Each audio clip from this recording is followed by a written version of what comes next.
میں چاہتا ہوں ذرا بڑی خاموشی سے، اور آپ نے ایک ایسے میری بات سننی ہے کہ وہ آدمی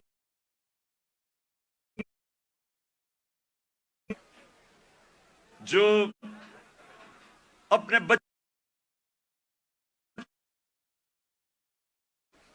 سمجھانے کی کوشش کرتا ہے، سیدھے راستے پہ لگانے کی اپنے بچوں کو کوشش کرتا ہے، جس طرح باپ یا ماں باپ، وہ یہ نہیں کہ ماں باپ نے زندگی میں کوئی غلط کام نہیں کیے،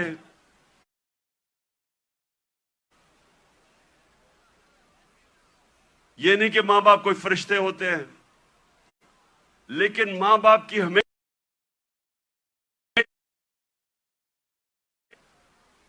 کہ ہم اپنے بچوں کو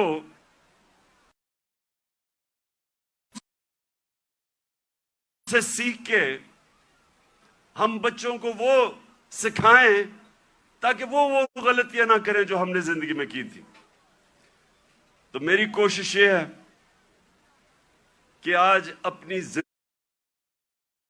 زندگی جو میں نے 70 سال کی زندگی گزاری ہے، اس سے میں آپ کو، اپنی قوم کو، جس طرح میں اپنے بچوں کو بتاتا ہوں کہ میں نے زندگی سے کیا سبق سیکھے اور میری زندگی سیرت نبی سے بدلی کیسے۔ میں کوئی اسلام کا اسکالر نہیں ہوں،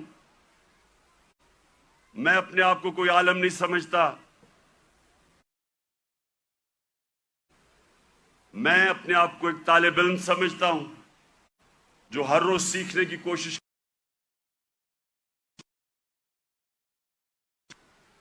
لیکن اللہ کا شکر ہے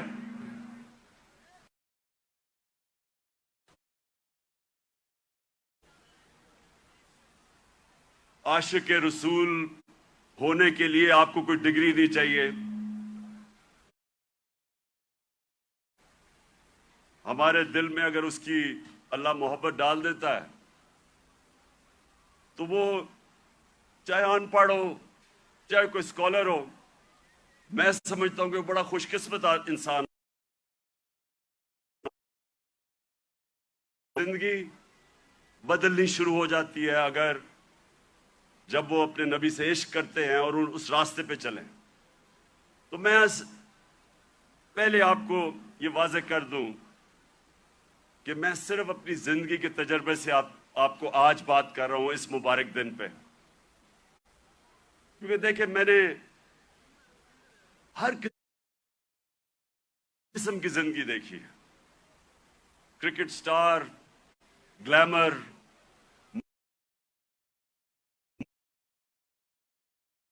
اپنا ملک، ہر قسم کی میں زندگی پہ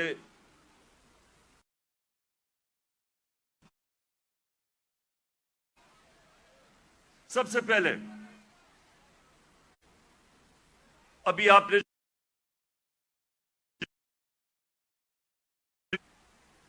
اس میں دنیا کی تاریخ کا سب سے بڑا انقلاب آپ نے دیکھا۔ دنیا کی تاریخ میں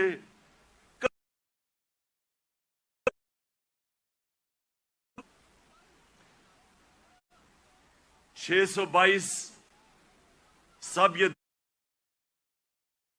یہ تاریخ یاد کر لیں کہ 622 میرے پیارے نبی صلی اللہ علیہ وسلم ہجرت کرتے ہیں مدینہ، 600 پردہ کر دیتے ہیں۔ ان 10 سالوں کے اندر دنیا کی تاریخ بدل جاتی ہے۔ تو جو میں اپنے نوجوانوں کو آج، اپنی یوتھ کو، اپنے بچوں کو، ساروں کو جو میں آپ کے ذہن میں آج ایک چیز ڈالنا چاہتا ہوں کہ وہ کیا آئی ان لوگوں میں جو ابھی آپ نے فلم میں پہلے دیکھا کہ جن کی کوئی حیثیت نہیں تھی، جہالت تھی. دو سپر پاورز، ایک مغرب میں اور ایک مشرق میں، کوئی بھی حیثیت ان لوگوں کی نہیں تھی. 10 سالوں میں یہ قوم بدلی اور انہوں نے دنیا کی امامت کی، جو آپ نے بعد میں دیکھا کہ ساری دنیا میں چھا گئے. تو وہ کیا چیز تھی؟ وہ ہمارے نبی صلی اللہ علیہ وسلم نے کس طرح ان لوگوں کو تبدیل کیا، کیسے ان کے کیریکٹر بدل گئے، کیسے لیڈرز بن گئے سب. مجھے افسوس سے کہنا پڑتا ہے کہ نہ ہمارے ملک میں، جو واحد ملک اسلام کے نام پہ بنا تھا، نہ ہی مسلمان دنیا پہ اس پہ کام ہو رہا ہے. ہمارے نوجوانوں کو، بچوں کو اسکولوں میں پتہ چلنا چاہیے کہ انہوں نے کیسے انسانوں کو تبدیل کیا. قرآن میں اللہ کہتا ہے، میں کبھی کسی قوم کی حالت نہیں بدلتا جب تک وہ قوم خود اپنی حالت بدلنے کی کوشش نہیں کرتی. وہ قوم کی حالت بدل گئی کیونکہ لوگوں نے اپنے آپ کو بدل لیا اور لیڈرز بن گئے. تو میں آج کوشش کروں گا کہ آپ کو اپنا، میں پھر سے کہہ رہا ہوں، میں اسکالر کر رہی ہوں، میں نے اپنی زندگی کے تجربے سے، جو میں نے مغرب کا پورا میں سسٹم اندر سے دیکھا ہوا ہے، تعلیم میں نے باہر لی، اس کے بعد ساری دنیا پھرا کرکٹ کی وجہ سے، پھر سیاست، پھر اپنا معاشرہ اندر سے دیکھا. تو میں اب آپ کو اپنے طور پہ بتاؤں گا کہ میرے نبی صلی اللہ علیہ وسلم نے کیسے چینج کیا ان کو. وہ لوگ پھر سے جن کی کوئی حیثیت نہیں تھی، انہوں نے دنیا کی لیڈرشپ سنبھال لی. اور آج میں سمجھتا ہوں کہ ہمارا پاکستان ادھر ہی کھڑا ہے. وہ جو نا آپ نے پہلے حالات دیکھے تھے جہالت کے، ہم اس کے بڑے قریب کھڑے ہیں. اور ہم نے کیسے بدلنا ہے اپنے آپ کو؟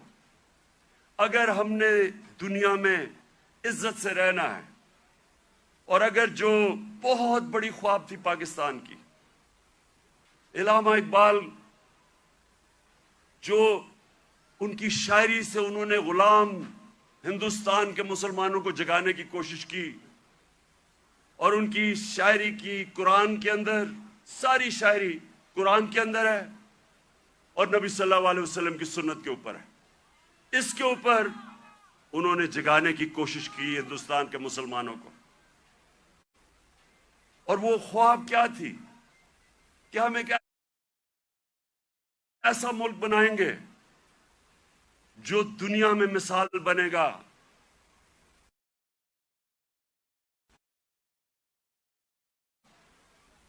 اور ان کی ساری نظر تھی وہ مدینہ کی ریاست، جدھر ایک مثال بنی تھی دنیا میں، جو ماڈل نے پھر اس کے بعد ساری دنیا پہ وہ پھیل گئے. 1000 سال تک مسلمان دنیا کی سپریم پاور رہے تھے. تو وہ، میں پھر بھی میں پوری عاجزی سے کہتا ہوں کہ میں کوئی اسکالر نہیں ہوں، میں صرف اپنے تجربے سے اب بات کروں گا. دیکھیں سب سے پہلے کیا ہوا، انہوں نے کیسے انسانوں کے کیریکٹر بدلے. انہوں نے کیا، انہوں نے سب سے پہلے انسانوں کو آزاد کیا، ذہنی طور پہ آزاد کیا، اندرونی طور پہ آزاد کیا. کیونکہ آزاد ذہنی بڑے کام کرتے ہیں. غلام ذہن کبھی کوئی چیز ایجاد نہیں کرتے.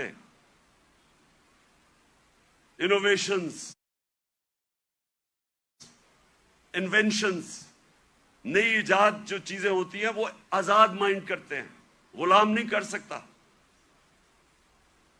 ایک غلام اچھا غلام ہی بنتا ہے، کاپی کرتا ہے. آزاد ذہن بڑے کام کرتا ہے، اور اس کی وجہ کئی 100 سال تک سارے دنیا کے ٹاپ سائنٹسٹ مسلمان تھے، اور وہ اس کی بنیاد رکھی گئی مدینہ میں. تو سب سے پہلے انہوں نے کیا کیا؟ میری زندگی میں جو سب سے بڑی رکاوٹ ایک انسان کی پرواز میں ہے وہ ہے خوف. اور میں بار بار یہ اپنی قوم کو بتاتا رہتا ہوں کہ جو خوف کا بت ہے اس کا توڑنا بڑا ضروری ہے. تو میرے نبی صلی اللہ علیہ وسلم تو جو قرآن تھی وہ چلتے پھرتے قرآن تھے. تو قرآن کے اندر جو واضح طور پہ لکھا ہوا ہے کہ جو لوگ ایمان لے آئے اللہ ان کے خوف دور کر دیتا ہے. خوف کا سب سے بڑا خوف موت کا. اللہ نے کہا زندگی موت میرے ہاتھ میں ہے. لوگ ابھی بھی ڈرتے ہیں موت سے، جب پتہ ہے کہ اللہ نے فیصلہ کیا ہوا کہ جب میں چاہوں گا تم اس سے پہلے نہیں جاؤ گے. عزت ذلت اللہ کے ہاتھ میں. لوگ ڈرتے ہیں کہ ہم ذلیل ہو جائیں گے. میں جب سے سیاست شروع کی لوگ مجھے کہتے آپ کو ذلیل کر دیں گے وہ. اور پھر رسک، لوگ اپنی نوکریاں نہیں چھوڑتے، غلط کام کرتے ہیں، غلط آرڈر لیتے ہیں صرف اس لیے کہ جی میری نوکری نہ چلی جائے، میرا رسک نہ چلا جائے. اللہ نے کہا وہ میرے ہاتھ میں ہے. یہ بڑا امپورٹنٹ ہے آپ کے لیے سمجھنا کہ وہ کیسے چینج آئے مدینہ کے لوگوں. وہ آزاد ہو گئے، ان کی پرواز اوپر جانی شروع ہو گئی. میں اپنی زندگی سے آپ کو سے اللہ نے، اور جو اس کا سب سے بڑا تحفہ ہے ایمان کا، جیسے جیسے میں نے نبی صلی اللہ علیہ وسلم کی زندگی کو پڑھنا شروع کیا، سیرت نبی کو سمجھنا شروع کیا، تو یہ آہستہ آہستہ میرے بت ٹوٹتے گئے. یہ نہیں کہ میرے میں بھی خوف نہیں تھا، میرے میں بھی خوف تھا. مجھے بھی یہ ہوتا تھا کہ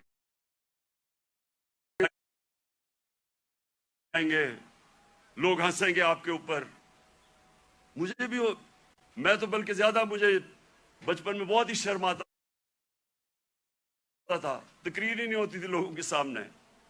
تو مجھے ہمیشہ خوف ہوتا تھا کہ اچھا جی لوگ مذاق اڑائیں گے. جیسے جیسے ایمان آتا گیا میں نے نبی کی سیرت سمجھتا گیا، آہستہ آہستہ یہ بت ٹوٹتے گئے.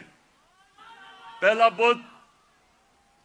بت جو میرا ٹوٹا وہ یہ کہ یہ جی آپ ذلیل ہو جائیں گے، آپ کو اگر پالیٹکس میں آئیں گے آپ ذلیل ہو جائیں گے. یہ جو بت ہے یہ میں آپ سب کو آج بتا رہا ہوں. یہ اس لیے کہ ہماری ایمان کمزور ہوتا ہے. آج جتنا مجھے، جب سے میں سیاست میں آیا ہوں، جتنا مجھے برا بھلا کہا گیا، اگر مجھے ذلت کا ڈر ہوتا تو میں بڑی پہلے چھوڑ کے چلا گیا ہوتا. جس طرح کے میرے اوپر ذاتی اٹیکس، ہر قسم کے میرے اوپر، جس طرح کی انہوں نے گندگی میرے اوپر پھینکی ہے 20 سالوں میں، 26 سالوں میں، کسی اور سیاستدان پہ نہیں پھینکی. فیملی کو نہیں چھوڑا، کسی کو نہیں چھوڑا انہوں نے. آپ کے سامنے ہے.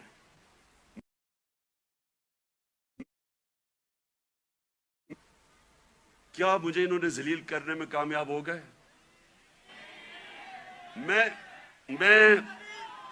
ایک منٹ، میں آپ کو آج سب کو کہہ رہا ہوں، پچھلے 6 مہینے میں جتنی مجھے اللہ نے عزت دی ہے، مجھے ساری زندگی میں کبھی اتنی عزت نہیں ملی.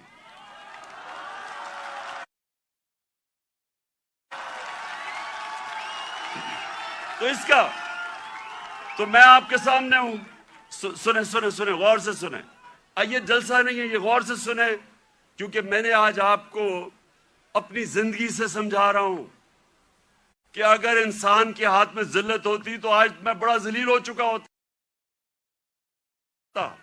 میڈیا یہ کنٹرول کرتے ہیں، میڈیا کو پیسے یہ دیتے ہیں، لفافے دیتے، مجھے تو ذلیل ہو جانا چاہیے تھا. میں اس لیے اپنی قوم کو کہہ رہا ہوں کہ کبھی اپنے یہ جو بت ہے کہ جی مجھے کوئی ذلیل کر دے گا، یہ یاد رکھے اللہ نے اپنے ہاتھ میں رکھی ہوئی عزت اور ذلت۔ دوسری چیز موت کا ڈر۔ سب کی طرح مجھے بھی موت کا ڈر تھا۔ میں جب پالیٹکس میں آیا اس سے پہلے میں نے کے اوپر قابو پایا، کیونکہ میرا ایمان جیسے جیسے مضبوط ہوتا گیا میرا یہ خوف جاتا گیا، اور میں جب اس نتیجے پہ آیا کہ جب اللہ کا فیصلہ ہوگا اس سے پہلے مجھے کوئی نہیں لے جا سکتا، تب میں سیاست میں آیا۔ میں کینسر ہاسپٹل میں 5 سال میرا آفس تھا۔ میں نے جب کینسر ہاسپٹل بنایا 5 سال میرا آفس تھا وہاں۔ اپنے سامنے میں نے دیکھا 3 میرے دوست وہاں آئے اچھے بھلے چیک اپ کروانے کے لیے، اور 6 مہینے میرے تینوں چلے گئے۔ تو یہ جو ہم سمجھتے ہیں کہ ہم اگر سیف کھیلیں گے تو شاید ہم موت سے بچ جائیں گے، یا کہ ہم اگر اپنے ایمان کے مطابق چلیں گے تو شاید جلدی موت آ جائے، یہ غلط فہمی میں نکال دیں اپنے ذہن سے۔ یہ سب سے بڑا خوف ہے، اور یہ انسان کو روکتا ہے بڑے کاموں سے۔ اور تیسری چیز یہ رسک کہ جی میری نوکری چلی جائے گی، پیسہ کدھر سے آئے گا؟ محنت انسان کرتا ہے، فیصلہ اللہ کرتا ہے۔ تو یہ جو 3 چیزیں ہیں یہ انسان کو آزاد کر دیتی ہے۔ اور پھر جو بڑا بت ہے، میں کا بت، جو انسان اپنے سے باہر نہیں نکلتا، جو سب سے بڑی جہاد ہے، جہاد اکبر، اپنی نفس کے خلاف، اپنی میں کو کنٹرول کرنے کے لیے، یہ بہت بڑا بت ہے۔ اپنی ذات کے لیے، اپنے آپ کے لیے کتنا بڑا مقام رکھا ہے۔ اس کی ویژن، جو انسان اپنے لیے زندگی گزارتا ہے وہ چھوٹا سا انسان بن جاتا ہے۔ جتنا مرضی اللہ اس کو نواز دے، جتنے مرضی پیسے دے دے، علم دے دے، جو اپنی ذات کے لیے زندگی گزارتا ہے وہ آج تک دنیا کی تاریخ میں بڑا انسان نہیں بن سکا۔ لوگ کس کو یاد رکھتے ہیں؟ ہم بڑے ہو رہے تھے لاہور میں تو سارے گنگا رام کو یاد رکھتے تھے۔ گنگا رام کو کیوں؟ اس نے ہسپتال بنایا تھا انسانوں کے لیے۔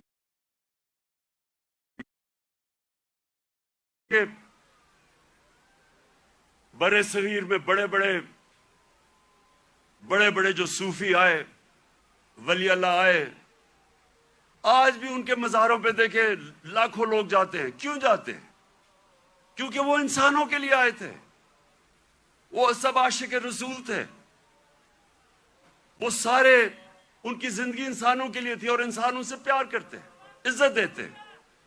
سو یہ جو بت ہے، جب انسان اپنے سے باہر نہیں نکل سکتا، تو میرے نبی صلی اللہ علیہ وسلم نے مدینہ میں اس طرح لوگوں کو آزاد کیا۔ پھر انہوں نے معاشرے کو چینج کیا۔ انہوں نے، اب کیونکہ میں نے برطانیہ کا نظام دیکھا ہے، ادھر میں نے اندر سے کئی سال رہا اور وہاں سسٹم سٹڈی کیا، یونیورسٹی وہاں گیا۔ اب دیکھیں انہوں نے مدینہ میں سب سے پہلے چیز کیا کی؟ انہوں نے سب سے پہلے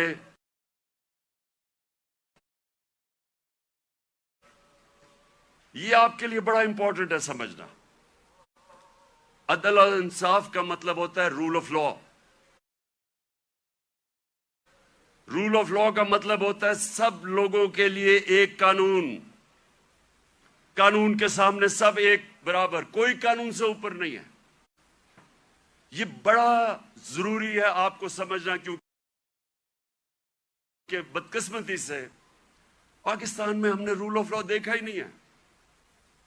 میں جب شروع میں گیا برطانیہ تو پہلی دفعہ میں نے رول آف لا دیکھا، کوئی قانون کے اوپر نہیں، وہ جا رہا, ان کا جو پرائم منسٹر ہے اس کی جرت نہیں ہے قانون توڑنے کی. ہم نے اب شروع میں دیکھا جو ان کا برطانیہ کا جو شہزادہ تھا پرنس چارلز, اس کو ٹریفک وارڈن نے روک کے فائن کر دیا, وہ سپیڈ کر رہا تھا. وہاں کوئی قانون سے اوپر نہیں تھا. ابھی آپ نے دیکھا کہ برطانیہ کا پرائم منسٹر جو کہ باہری اکثریت سے جیتا تھا,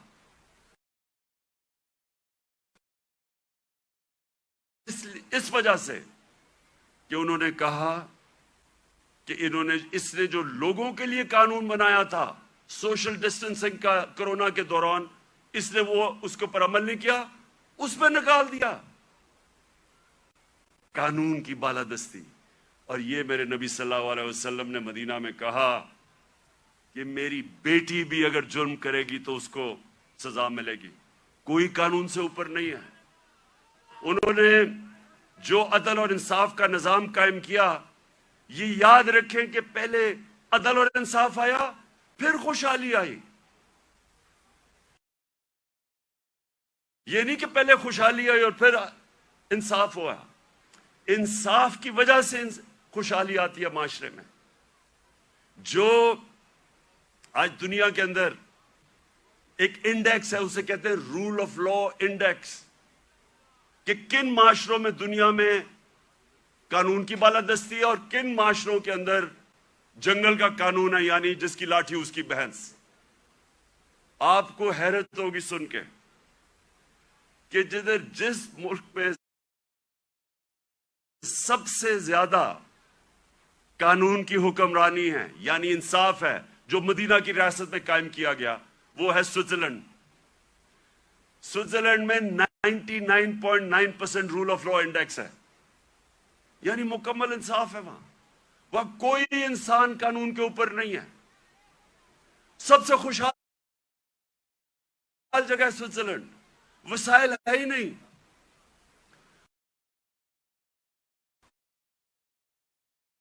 کم رول آف لا انڈیکس پہ کون ہے؟ نائجیریا 7%, وہ ہے تقریباً 100%, وہ ہے 7%. نائجیریا سب سے زیادہ افریقہ میں تیل نائجیریا میں ہے. اسے تو بڑا امیر ہونا چاہیے وسائل کے سوائے گائے اور پہاڑوں کے ہے ہی کچھ نہیں. وہ سب سے خوشحال ہے, اور نائجیریا میں سب سے زیادہ غربت ہے, کیونکہ قانون ہی نہیں ہے, انصاف ہی نہیں ہے. وہاں بھی اوپر تکڑے لوگ بیٹھے ہوئے ہیں جو کہتے ہیں ہم قانون کے اوپر ہیں, قانون صرف کمیوں کے لیے ہے. ادھر بھی کوئی وہ ملک جدھر افریقہ میں سب سے زیادہ تیل ہے, وہ غربت ہے, کیونکہ صرف 7% رول آف لا انڈیکس ہے. اور آپ کو افسوس ہوگا کہ تقریباً ساری مسلمان دنیا 20% سے کم ہے, پاکستان بھی 10% سے کم ہے. ہمارا یہ حال ہے, تو کیسے خوشحالی آئے گی؟ کیونکہ ہم نے وسلم نے مدینہ کی ریاست میں جو پرنسپل سیٹ کیے تھے, نمبر 1 تھا انصاف. وہ آپ کے سامنے تماشا ہو رہا ہے ملک میں, جو طاقتور ہے وہ اپنا ہی پروسیکیوٹر بھی رکھ رہا ہے اور بچتے بھی جا رہے ہیں, اور جیلوں کے اندر پھنسے ہوئے بیچارے غریب لوگ. آپ جیلوں والے جو غریب لوگ ہیں انہیں بھی کہیں جی اپنا پروسیکیوٹر لا لیں, وہ سارے بچ جائیں گے. اور پھر یہ بار بار میں اپنی قوم کو وہ حدیث سناتا ہوں کہ میرے نبی نے کہا, نبی صلی اللہ علیہ وسلم نے کہا کہ تمہارے سے پہلے بڑی قومیں تباہ ہوئیں جدھر چھوٹے چوروں کو جیلوں میں ڈالتے تھے اور بڑے ڈاکوؤں کو آپ پکڑتے نہیں تھے. یہ تباہی کا انہوں نے بتایا. اور آج آپ دنیا میں دیکھ لیں, کو نہیں پکڑ سکتا, وہ غریب ہیں سارے وسائل کے باوجود. سو نمبر 1 پرنسپل انہوں نے سیٹ کیا رول آف لا. نمبر 2, اور رول آف لا کے ساتھ میرٹ, کیونکہ جدھر انصاف ہوتا ہے ادھر ہی میرٹ ہوتی ہے. آج آپ مغربی یہ ملک پہ چلے جائیں، سارے جتنے امیر ملک ہیں سب 90% سے زیادہ رول آف لا ہے، اور رول آف لا کے ساتھ میرٹ آ جاتی ہے۔ اور دوسری چیز، میرے نبی صلی اللہ علیہ وسلم نے امر بالمعروف